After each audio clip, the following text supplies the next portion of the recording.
আপনারা জানেন আমি বর্তমানে বাড়িতে আছি, প্রবাসী রুবেল রানা। দেখেন বাড়িতে আইসা ঈদের দিন, খুব ঈদের পরের দিন, ব্যস্ত দিন কাল গেল। এদিন সকালবেলা আমাদের দেশের পরিবেশ দেখেন কত সুন্দর, চিন্নি গাছপালা, এই যে পাট শাক, নদীর পাশে বৈশা কত কত আরাম লাগতেছে। ছোট দুইটা, this is my daughter and this is my son. এদেরকে এখানে বসে রইলাম, কত সুন্দর লাগতেছে দেখেন। যাও ঘুরে ঘুরে দাঁড়াও গাইতে। এটা হচ্ছে আমাদের নুয়া নদী, তিতাস নদীর একটা অংশ।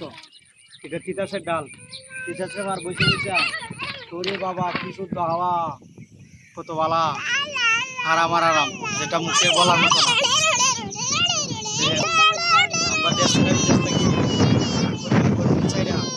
দেশের স্বতন্ত্র দেখি না, আর যখন বাড়িতে আসি দেখেন ছোটো বাচ্চারা যে হেরা কতটুকু মহাপত লাগে হেরা জানে। কিতা কিতা কিতা। ঠিক আছে, তো সবাই লাইক কমেন্ট শেয়ার করেন, ভালো থাকেন, সবার যেন সুরেশ থাকা মানাবো, শুভকামনা রইল।